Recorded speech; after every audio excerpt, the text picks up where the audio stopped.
Hi, and welcome back to Quarterlife Crisis. This is Archana, and best believe I'm bejeweled today.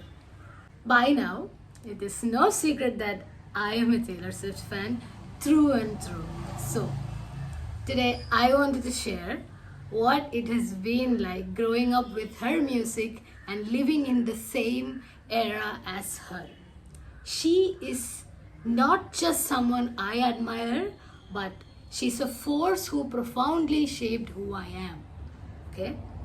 Now, caution, statutory warning, whatever you want to call it. If you are one of those men who hate Taylor Swift or women, we don't discriminate here, maybe hit a pause or skip this video altogether, or feel free to unsubscribe. Because let's face it, she's probably written a song about someone like you. But for everyone else, hello Swifties. Whether you're an OG fan like me, or a post-reputation convert, or a freshly minted Swiftie, or even a Swiftie's partner, shout out to all the life partners who have been robbed in. Welcome to Quarterlife Crisis.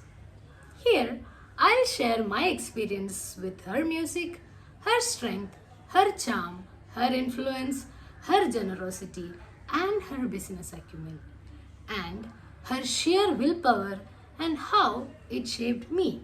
So, I am an aspiring scientist. So, what is the relationship between a musician and a scientist? There is none. But there is something that we both need in common. A lot of willpower. A lot of it. So, this story is one of resilience, brilliance, and inspiration. And I can't wait to dive into what her journey has meant to me. And maybe to you. And so, let's celebrate the impact of one extraordinary woman together. For so many of us, Taylor Swift feels like a friend. Someone who's there for life's ups and downs. She's the friend who consoles you after a heartbreak with her tender lyrics and raw emotions. She's the one who makes you feel seen and understood even when the world feels like it's falling apart. Even when the world feels like it's going to hell. She is the friend who holds your hair back when you puke after a wild night of clubbing. Because that's how her music shows up for you. It's all messy, beautiful, raw, and real moments of her life. Which in many ways is lives of many women struggling to make a name in a man's world. Being called slut for falling in love one too many times. Being bullied for openly talking about something you feel. Being body shamed to a point where you starve yourself to skin and bones. For the Swifties who just enjoy the music and don't know the artist, here is a quick masterclass on the pivotal moments in her life. If you already know this, skip. I'll give you the timestamp, because this is going to be a huge rant. She was starving herself, both physically and emotionally exhausted, caught in a toxic cycle of perfectionism and overwork. She reached a point in her life where she genuinely believed that collapsing from exhaustion at the end of a show was normal, and that it was just a part of the price she had to pay for success. And we can see that her tearing up in Miss Americana, the documentary. She was labeled a snake for daring to stand up for herself after you-know-who used her naked bags figure in a music video without her consent. A blatant violation that many overlooked. The fallout spiraled into relentless bullying, amplified by cancel culture, pushing her to retreat from the public eye for over a year. As we all know, or not, during this time, her privacy was mercilessly invaded, her photos morphed into cruel parodies, and her every move dissected. She have written extensively about this in the World Tracks of 1989. She was even groped publicly, and when she chose to speak out, she was vilified, painted as the villain for demanding respect and accountability. So, what did she do? Did she go and sit in a corner and cry? That's not who she is. So, she came out from exile with the banger album that we know as Reputation. We all know, we all are clowning for the Reputation TV, which she specifically said the wall tracks will be fire. So, Taylor's experience shines a harsh light on the double standards and misogyny that persists in our world. Yet, through it all, she emerges stronger, proving that even in the face of immense adversity, it's possible to reclaim your narrative and rise above the noise. Her resilience is a testament to her strength and a source of inspiration to all of us who ever felt silenced or misunderstood. Now, I think most of us know about the next battle. Her next battle was with Scooter Braun and Big Machine labels over her masters, which was a defining moment in her career. A modern David and Goliath story that highlighted the importance of artists owning their own work. So, this is where Taylor's version started, and we all know and love them. When Scooter Braun acquired this Big Machine Records, and with it, the masters of Taylor's first 6 studio albums, she wasn't given an opportunity to buy them back, even though she requested. She wasn't made aware of this transaction that was being happened. So she basically lost the rights, and the company didn't give her a chance to buy them back. So it was a stark reminder of how this music industry often prioritizes profits over the rights and the voices of the artists who creates its wealth. So rather than just accepting defeat, what did Miss Taylor do? After all, she is Miss Americana. She took a stand, and using her platform to shine a light on the injustice faced by artists, she decided to re-record and remake Masters. After all, she wrote all of her lyrics, which means the IPR to the original lyrics belong to her. And that's how the Taylor's version that we so adore came into existence. Her decisions to re-record her albums as Taylor's version is nothing short of revolutionary. It's an act of reclaiming her art, her legacy, her voice, and it has sparked an important conversation about ownership and fairness in the entertainment industry. This is something that we have never seen before. Now, circling back to the main part, how lucky are we to have a role model like Taylor Swift to look up to in the world of pompous influencers, pageant queens, and pretenders? So, let's get to that story. Like many starry-eyed teenagers, I first stumbled upon Taylor through Teardrops on My Guitar, Love Story, and Today Was a Fairy Tale. My sister brought home a CD filled with popular English songs, and boy oh boy, I'm grateful for her. Taylor's songs stood out, and they felt like they were coming from someone close to my age, someone who understood me. So, armed with the dial-up internet, I went into my computer and searched to find everything I could find on Miss Taylor. And I found Mean, the song Mean. And boy oh boy, that was love at first sight. Like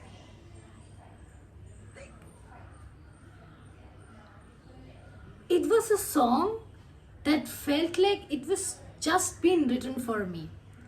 Her defiance, her need to prove the naysayers It mirrored my own fire. Okay, I even copied her songs onto my parents' phone, which could only at the time, which could only carry 16 songs at the time. This was a decade and a half ago. And then those songs became my soundtracks for chores. And my mom, she hated those. She still scolds me here and there for me playing Taylor's music, blasting 24/7 at home. But oh well, what can she do now? I'm a grown ass woman. As Taylor evolved, so did I. Her transition into a literary genius pushed me to grow too. Coming from a small town in Kerala, attending an aided school where English was just another subject, not a language, it was just another subject that we have to study and pass the exam. So I often found reaching for dictionaries to decode her lyrics. I couldn't understand what she was writing. So thank you, Taylor, for my IELTS score. And also shout out to my dad and mom for forcing me to read those editorials in the Hindu newspaper. Taylor's music became much more than just songs. It became a mirror of my emotions and my aspirations. I hadn't experienced a love story or a heartbreak, yet her words made me crave and understand those emotions. So, in a way, she is the OG delusional queen. Then life went on, and Taylor's battles in public eye taught me resilience. From being labeled as a snake during the drama to facing relentless bullying and cancel culture, she persevered. Her decision to re-record her masters after the Scooterborn debacle inspired me to fight for what is mine, and her lawsuit against sexual assault reminded me of the power of standing up for yourself no matter how small the victory may seem. And boy, it gave me strength to speak up against the injustice we women in science faced in one of my previous establishments. It didn't turn out for the best, but I did speak up for what I believed, and that's what matters to me. And she inspired me to do that. And her performance of Clean during the Reputation Stadium tour felt like a collective spiritual cleansing, a moment of healing and hope for everyone watching. Folklore, with its intricate storytelling and emotional depth, became my safe haven during COVID-19 pandemic, a place where I can lose myself and find clarity at the same time. Then came Evermore. Champagne Problem captured the bittersweet beauty of life's complexity in a way only Taylor can do. It resonated with me so much. Then, post-COVID era, Midnights came and I'm Bejeweled. Vigilante shit came out, and that became my anthem of empowerment and a reminder to reclaim control. Her lyrics like, I was tame, I was gentle till the circus life made me mean, resonated deeply as I reflect on my own journey through betrayal, heartbreak, and recovery. And when I moved to a place where no one spoke English, Taylor's music helped me find a community among the Swifties, their camaraderie, the uplifting spirits, and a solace during a lonely time. During my recovery from an accident, her songs became my lifeline. In months of pain and hopelessness, I lost confidence, and her music gave me hope and strength. It saved me and gave my family back the best version of me. Now, coming to the biggest loss of my life, the Eras Tour. The Eras Tour means a whirlwind of emotions for me. And now that Eras Tour has come to an end, I can honestly say that it has been the biggest loss of my life. From the excitement of the Europlex announcement to the nerve-wracking wait in the Ticketmaster queues with friends, using every device we could get our hands on, planning to a rep-coded outfit, to finally finding a resold ticket in Lisbon, only to realize it was beyond my budget The journey was filled with hope and heartbreak. Not being able to see you perform live will always feel like a missed moment. Dear Taylor, if you ever see this, as you sang on December 8th, it was an end of an era and start of an age. Here is to me dreaming of the day I'll sing along with you in the crowds. Your journey isn't just your journey, Taylor. It's ours too. As I step into my 30s soon, your lyrics continue to guide me, helping me understand myself and the world around me. Your music isn't just art. They are lessons. They are reminders and echoes of emotions I once couldn't put into words. They are companions through life's ups and downs, and a reminder of strength, beauty, vulnerability, and resilience. Every metaphor in your lyrics holds weight. Every story resonates deeper, whether it is innocence of young love, or the sting of betrayal, or the quiet strength of healing. Your music has grown with me, becoming more than just songs. It has been a companion through life's highs and lows. You have given me and many of us Swifties a way to understand not only ourselves but also the world around us. So, thank you, Taylor, for being there and taking us through it all. Now that the Eras tour is over, the only thing that left is the manuscript. One last souvenir from my trip to your shores. Now and then I reread the manuscript, but the story isn't mine anymore. I know I can't sing like you, and all of us Swifties know that, but I don't think you care. Singing all 12 10 minutes version is the best therapy we've ever had. So, thank you, Taylor. And that was a video, guys.